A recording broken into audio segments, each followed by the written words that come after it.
This episode of the Red Bull Rant is brought to you by the fine patrons that support us through patreon.com/Red Bull Rant. You can support us for the low price of $1 a month, and you can get exclusive content, including a monthly wrap-up for the New York Red Bulls. We want to send a special shout-out to our patrons who support us at $5 a month. That is our producer-level reward. Thank you to Jeremiah Dempster and William Martin. Now, on to the show. The Red Bull Rant is a free-flowing conversation amongst three lifelong wackos that may contain adult language. Listener discretion is advised.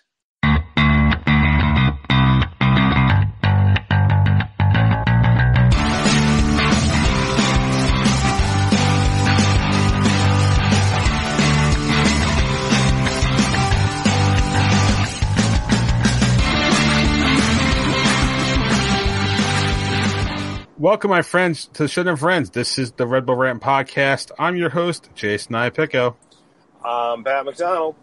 I'm Truman, and this is episode 275, End Scene. Figure out who that belongs to. Go ahead. I dare you. The Maestro. No. Okay. I don't know. I'm going to guess some wrestler I never heard of. No, you've heard of this wrestler. Huh. But you'll never figure it out. So my first thought, okay, I think I know who, but this is not I'm guessing it's not his current closing or finishing move. Okay, maybe not. I'll tell you this. He's not even in the WWE. Okay, I was thinking The Miz, so yeah. No. Did you figure it out? Big Wiggle, whatever his name was. Big Wiggle? No, Big Wiggle was the guy's finisher. I'm trying to remember who that guy was, but he's a WCW guy.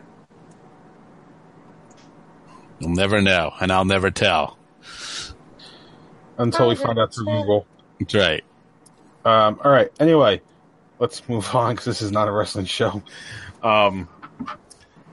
So, fun times were had before the game, because fun times were not had during the game.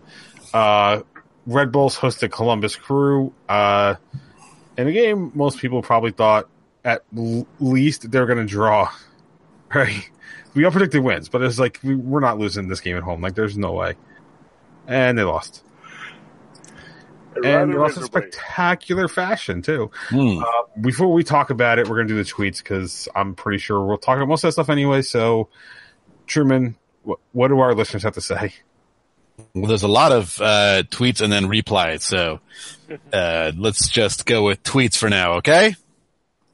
All right, so starting off with Wayne Harrison said, I had a bad feeling as soon as I saw the lineup. Play your strongest team in its best formation, then make changes if necessary. Simple. Momentum lost as a result. Yeah, I mean, listen, I think we all would have changed our predictions if we knew this formation was going to come out. Yeah, like, what are the options? What are the chances of our two best players not playing? And playing bizarro formations, yeah, which we will get to. Edward Ritter says, the fact that Berhalter was surprised by our first half in formation, yet Columbus figured it out so quickly and tore us apart, is an indictment of the game plan and personnel selection. Yes. Yeah. And I will say that Keith Fleischman replied to him saying, he's reminding me a lot of JCO, which makes me shiver. If he starts carrying a notebook, it's definitely time for him to go. Future U.S. men's national team coach, JC. Casey Jones at Grateful Shred 23 says, nothing pisses me off more than making a 2.5-hour pilgrimage down to RBA to then have the Red Bulls not show up to play until the second half. So tired of Colin giving up senseless free kicks in a dangerous area. That starting lineup was bullshit, and so were the refs. Although, I mean, the refs were the least of the problems. The refs were not a problem, honestly. And is he mistaking Colin for Murillo in terms of senseless free kicks? I don't know. I mean, that was the oh, well, okay. We're getting to it. We'll get there. He'll get there. He adds, to top it off while stuck in traffic leaving RBA for over an hour. Oh, I know what that's like. My friend proceeds to inform me how all goalies are coached to waste time. While I conceded time management is part of the game, my point was after being shown a card, Stefan continued to waste time. Jeremiah also added, my wife is still talking about this exact thing in the morning. What good is showing the yellow if you're not willing to give the second? Okay, I'll say that one's fair, but The ref, for the most part, wasn't the problem this game. The problem is that there was no Thierry Henry to do the 10 count. Exactly. That's what you need. Which was a classic. Our good friend, of course, Pete Hurk said, there's two ways to handle the job if you're Chris Armas. Do everything the way that Jesse would have and be called a puppet, or tinker and learn how to do the job better by making some mistakes. I'd choose the latter too. Again, we're going to break all of this down. Hey, if Kermit the Frog wins me a fucking MLS Cup, puppet away. Mm-hmm. And of course, the reborn, not Chris Armas, says, but I subbed. That's good. Is that it for the tweets? That is it. All right, so I'm going to read this one because I put out like a 3 or 4 tweet kind of tirade on Sunday morning after watching this game. And Wayne Harrison at WHarrison83 said, just in response, just field your best team in its most effective form at home against a playoff rival. Simple. Don't try to reinvent the wheel. Momentum lost. Yeah. So, first off, do we have any likes to this game? I do, but I mean, I want to deal with the dislikes first because my like will then lead to it. Fair enough. Okay, so I'm gonna let Pat go because I feel like if I don't let Pat go first, I'm sure I'll build on whatever you guys dislike as well. But look, there is a ton to dislike about this game. But no matter what, I think the biggest dislike goes to Michael Murillo and picking up the ball when there was no whistle, nothing like that. It was, Bush League, grade school error right there. You play to the whistle. I don't know what the hell you're thinking. I mean, when you see a player pick up a live ball, it just kind of, it's pretty much from that point on, you kind of just assume there's a bad omen for how the rest of the night is going to go. And sure enough, I mean, the wheels came off very quickly after that. Mm-hmm. I mean, they scored on that one goal, on that one mistake there, and the floodgates opened not long after that. So, again, plenty to dislike, and trust me, I got more to say. We've got a whole, afterthoughts to go through. Yep. But for me, just as bad as the lineup was, the picking up a live ball is just pure boneheaded sportsmanship. Yep, and again, just to pile on, I know I've gone on about this in the past. Is you play to the whistle, like you said. Yeah. That is just the biggest thing. It doesn't matter what the play is, offside, out of bounds, whatever it is, you play to a whistle, and that's a college rookie mistake. Yeah. That might even be a high school rookie mistake.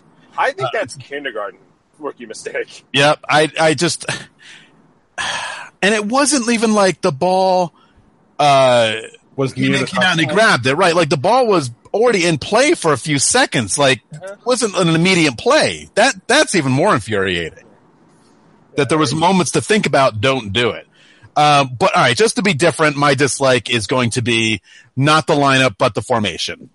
Mm-hmm. You want to be the better team, you put out 4 in the back, not 5 in the back, and play wimp style. Because that's what that is. We're scared. You're playing at home, first of all. Right. Okay, there's no reason to go with 5 defenders, and you should have enough confidence in some of the offensive players you have that actually started the game. And you sub that offense for defense to start a game. Yeah. And one of those guys is Aurelian Collin, who just has no speed at all anymore. Right. At all. He should be the guy coming in towards the end of the second half to shore up a win. Like, there's no other reason he should be in anymore. I love the guy. He's been great, but his time's up. Yeah. It's just up. And you had Escobar. You could have played Escobar. It really boggles the mind putting him out. Again, it's not the players. It's just this weird formation that they've never done at home. And it just led to complete disaster. Yeah, 100%. I mean, to build on that, I mean, it's like not only is Colin a problem, Lade is a more defensive option than Kamar Lawrence. You certainly have more of an offensive ability with Kamar Lawrence. And like you said, they played scared at home. I mean, what do you do when playing scared at home? There's no reason for that. You're one of the top teams in MLS East, the entire league. There's no reason to play scared at home. I understand which was Chris Thomas's excuse. I understand what happened in Columbus earlier in this year, but that's how this league goes. You can go on the road and look like crap, but when you play that same team at home, it's a different story. Yep. Yeah, that for a team that scored, 3 goals on the road all year? Yeah. Before this game. Right, before the game. Yeah. And I'm just going to pile on because that's kind of where I was going is. So here's the thing. I understand giving players a rest, right? We had the game last week against New England. We had the game midweek against DC. So given the lineups he ran out, I understand giving some players a rest to start this game. However, you don't fucking change your formation and your tactics like that. Right. Plain and simple. Because it's not the players, it's the formation. It sends a very clear message to the players that we are not here to control the game. Right.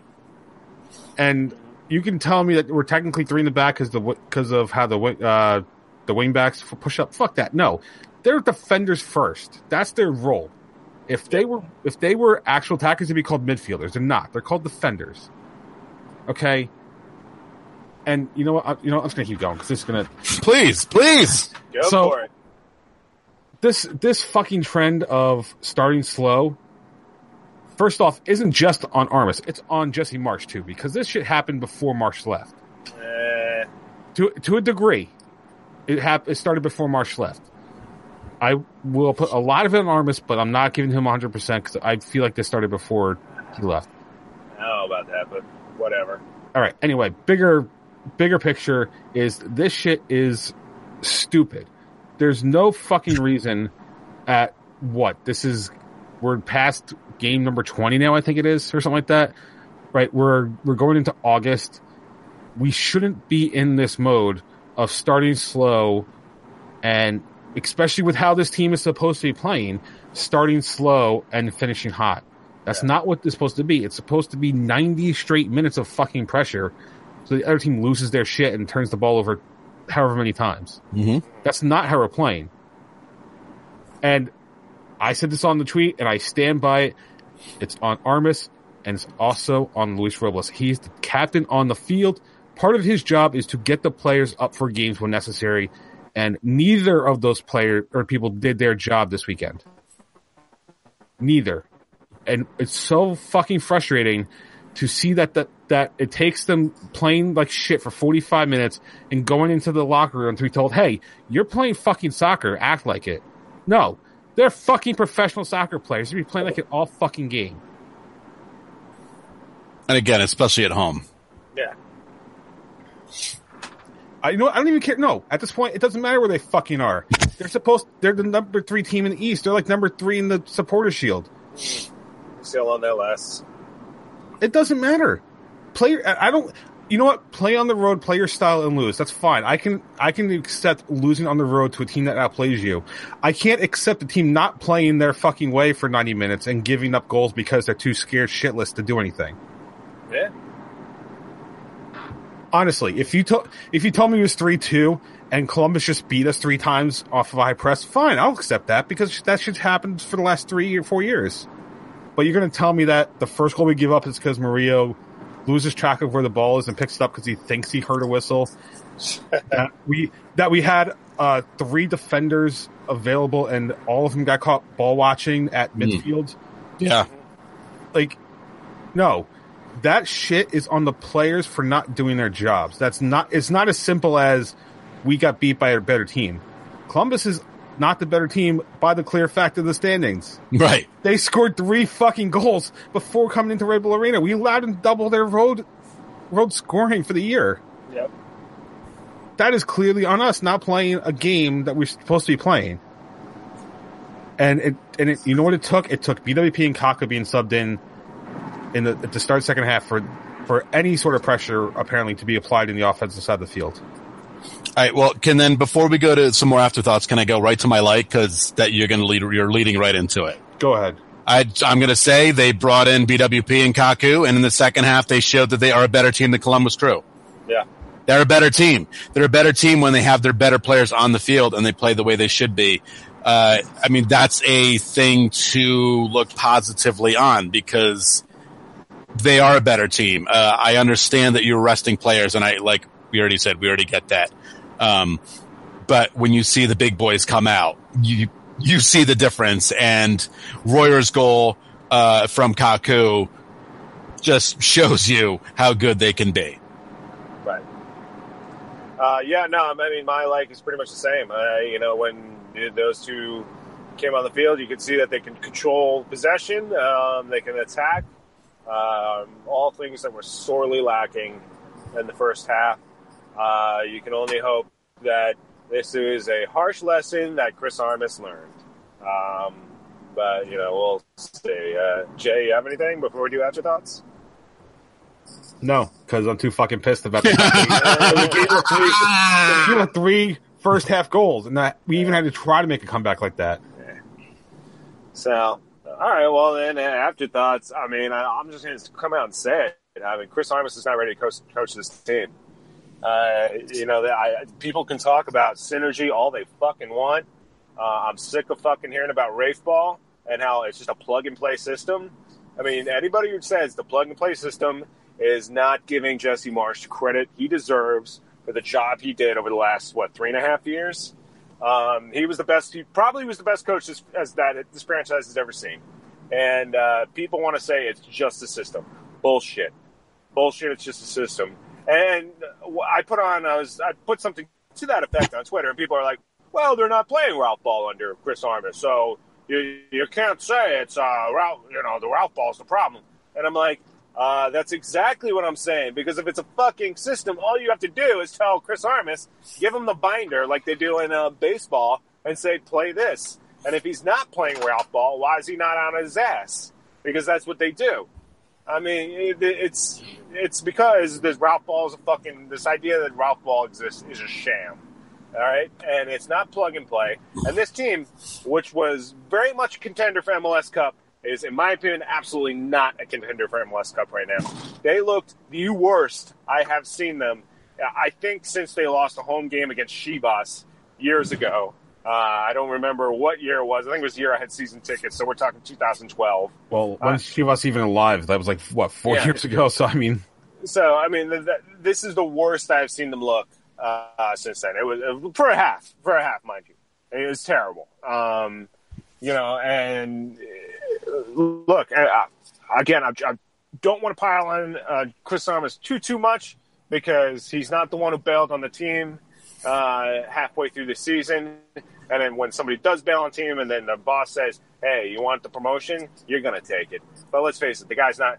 Maybe he'll be better next year, but he's not ready this year. And unfortunately, I think this is a win-now team. Because we're probably losing Tyler Adams after this season. Who knows who else might leave? BWP. I mean, well, of course, last week we said he's an ageless wonder. Who knows how many more years he's got? But it's depressing. It's depressing to see where the season is going. And I think they may make the playoffs. I think they probably will make the playoffs. I mean, I really do, because they have such a lead at this point. But will they do anything in those playoffs? Not the way they're playing right now. Not the way they played over the last 5 games now.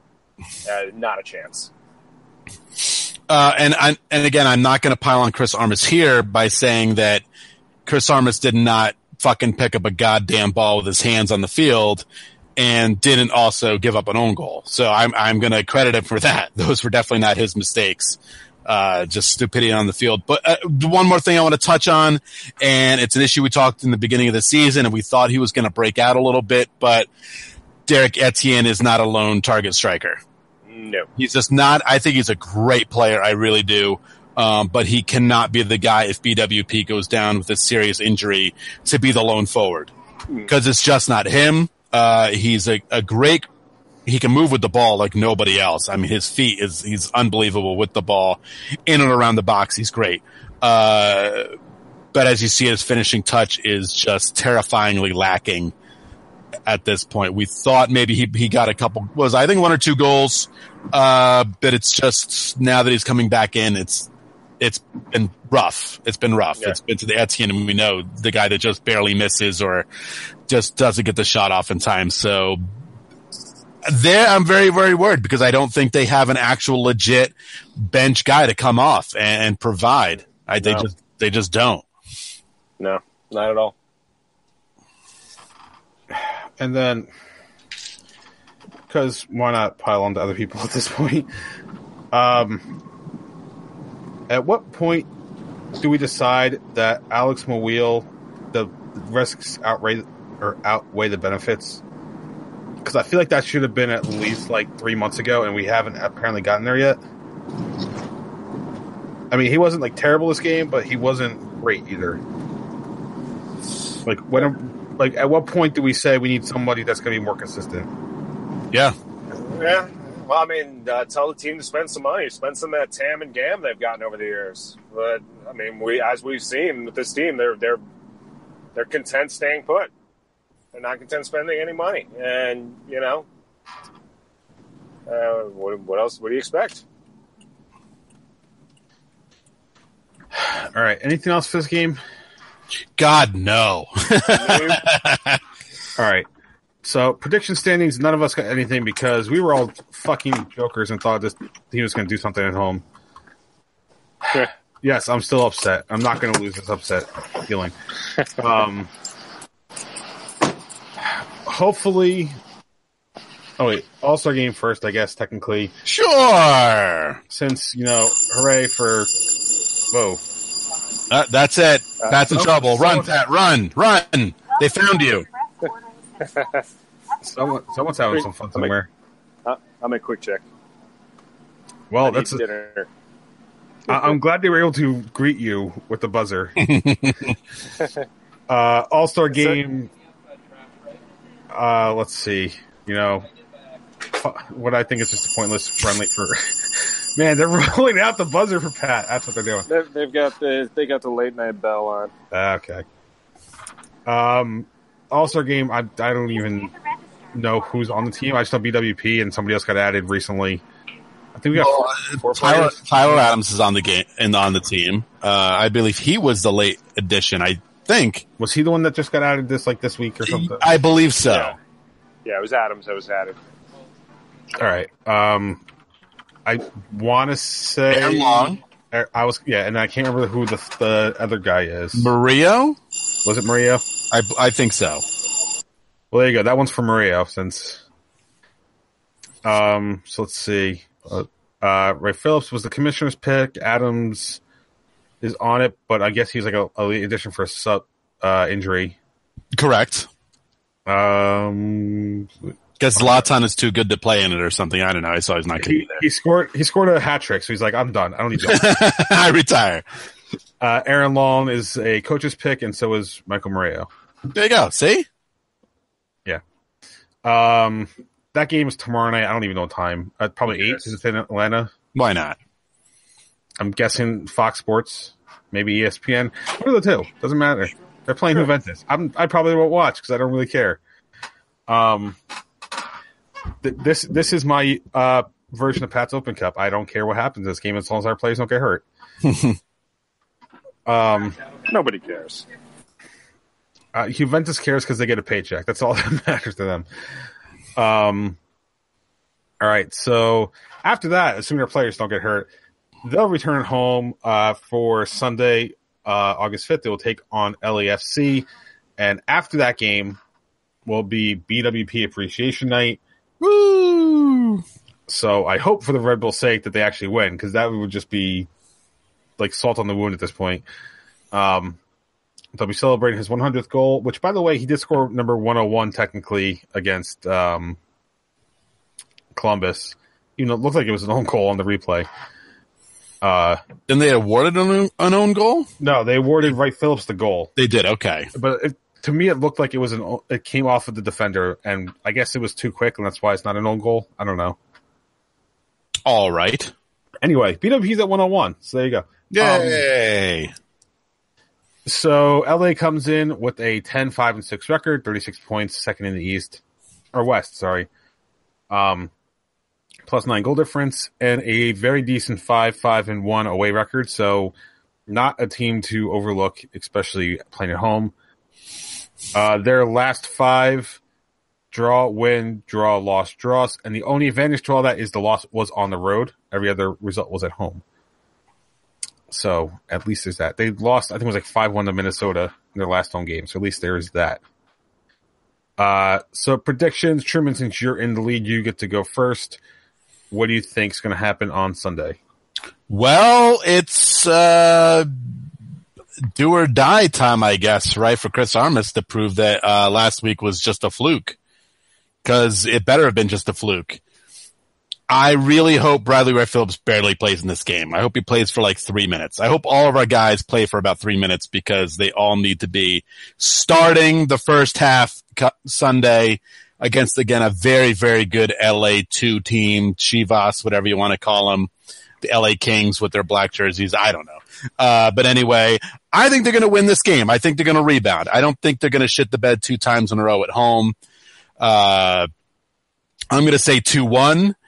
I think it's going to be a good game. And I mean, it's Bradley Day. So let's just say Bradley scores again, right? I don't see a shutout happening because I think LA is just too damn good to get shut out. I also expect a very good crowd, people. Very good crowd. They're playing the Dose. They're playing a new team, shiny team. Wannabe fans are going to make the trip out from Los Angeles for it. And I think our fans are going to want to see a shiny new team. So I expect a very good crowd, BWP celebration. It's almost like Forza Day, but it's not quite. So, yeah, I'm going to say 2-1. I'm going to go with a draw. I'm going to say 2-2 draw. Unfortunately, LAFC is a good team. I would say a better team than Columbus. And just the way the way Red Bull's been playing lately, I don't have any faith in them. So, as much as it's going to be a home game, as much as it's going to be a BWP game, I don't have much faith in our fan base either. I'm gonna go. I'm actually gonna go this week and join Truman there. But I unfortunately I'm gonna say 2-2 draw. I think BWP, maybe Kaku gets on the board, but Carlos Vela probably work his magic and get on the board as well. So that's my thought.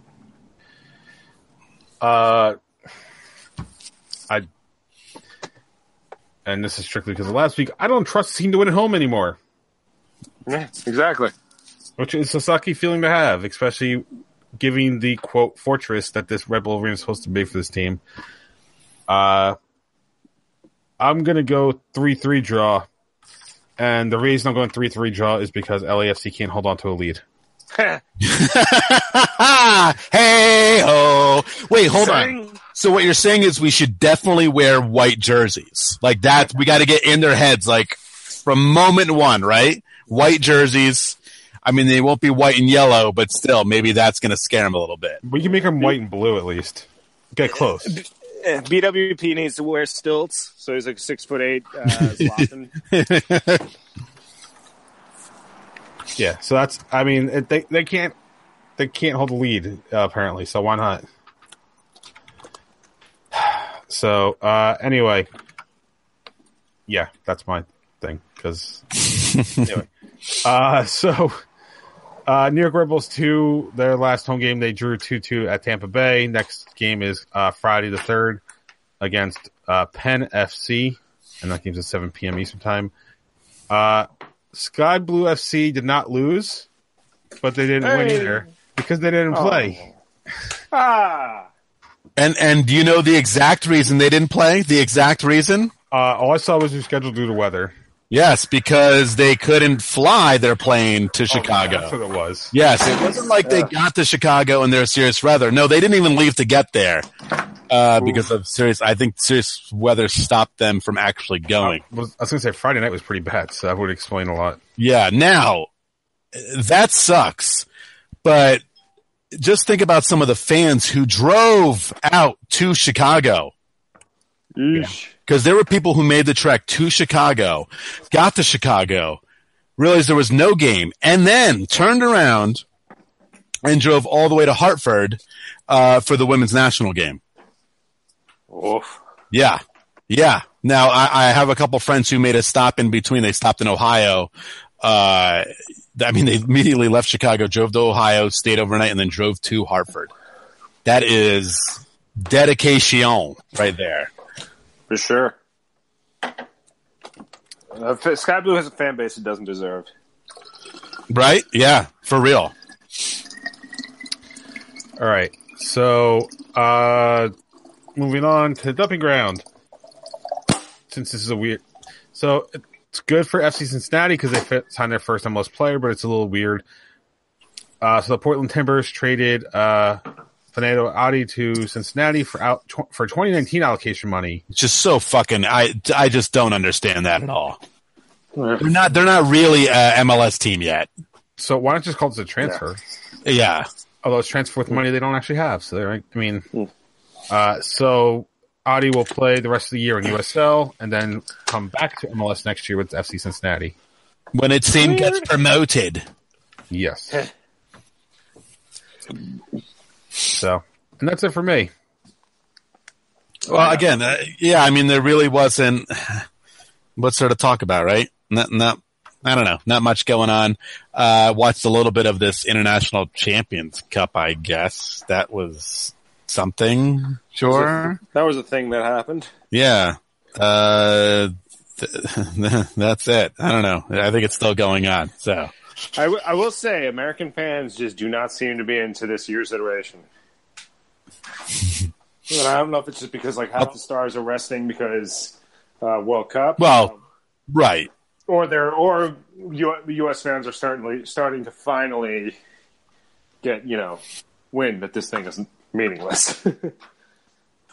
I did like Jose Mourinho going insane after they lost to Liverpool 4-1, saying how none of those players are going to be on the team when they start. And I believe he also said something like U.S. fans shouldn't go to this game. Like he was just saying you shouldn't support this. The man's out of his mind. He's clearly out of his mind. He is entertaining. All right. Anyway, anything else? No. Except maybe a terrible team of the week. Well, that was going to come up anyway. So, yeah. Terrible team of the week, Truman? Let's just give it a tie. And we're going to give it a tie to the two teams that we're going to watch play on Sunday. Because one team went down 3-0 at home due to stupidity. Okay. Deservingly Red Bulls. And how can I not give it to LA2 for blowing yet another 2-0 lead? And they absolutely could have lost this game because LA had a fantastic chance. I'm sorry, the Galaxy, because I guess we have to be more specific now. The Galaxy had a fantastic chance right in front of the net to score had not the goalie for LA2 made a fantastic save, point blank save. They could have lost that one too. And hoo boy, would that have been killer. And the best is right after the game, the Riot Squad, the LA Galaxy fans tweeting out, "You can't beat us," which I thought was great. But you can't beat them either. Right. Well, they did. They beat them in the first game. Don't forget. Yeah. Sorry, I thought that was a tie too for some reason. No, that was they won that one. So yeah, I do like that. That's fun. All right. Any last words before we wrap it up? No, you're going to wrap it up right now. Okay. Patreon.com/Red Bull Rant. $1 a month's all you need for exclusive content, including our July wrap-up, which we will be recording on Thursday. And I'm just... And you correct me if I'm wrong, but I'm pretty sure the guest is Bobby Warshaw, right? It is Bobby Warshaw of MLSsoccer.com. So there you go. Mr. Instant Replay himself now. Since they got rid of Simon Borg. So yeah, $1 all you need to listen to that.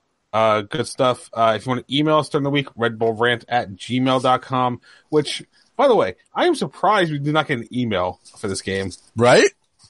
Tweets I get, but I'm surprised. Usually we get at least one email after a bad loss, and I'm surprised we didn't get one. Maybe because it's Tuesday. People's schedule is a little off. If you want to call us, 973-348-5329, Facebook.com/Red Bull Rant, on Twitter @Red Bull Rant for the show, @Dr. Stooch myself, @PMAC DA2 for Pat, @The Truman for Truman. Subscribe to our show via iTunes, Stitcher Radio, Google Play, SoundCloud, pretty much anywhere you can find a podcast. Last words before we get out of here. Two things. Number one, rest in peace, Nikolai Volkov and Grandmaster Sexay. Number two, note to Chris Armas, the torches and the pitchforks have been purchased. They're not quite unwrapped yet, but I'm just warning you, the fans have bought them. So you need to go out Sunday on BWP Day and win. Yeah. Time to pick up the slack there, Chris. So, by the random thought, I now have a name for the documentary, depending on how the season ends. And hopefully people get the reference. A New York Fiasco. Ah, yes. I get it. I don't know if Truman does. He looks Nope. like, yep. It's a podcast. It's based on a podcast that recently came out. That's very good. Yes. An American Fiasco with Roger Bennett. You should go listen to that, by the way. Sure, get right on that. Hey, it's only like 10 or 11 episodes. It's actually And they're all short. Yeah, it's like half an hour each. Hmm. You should listen to it, Truman. You should. All right. You can listen to former guests like Alexi Lawless. Oh, I'm back in. All right. Anyway, for Pat Truman and myself, this has been episode number 275 of the Red Bull Rant. And this, why did I get fucked up there for a second? This has been episode 275 of the Red Bull Rant. And as always, go Red Bulls. Peace out. Late.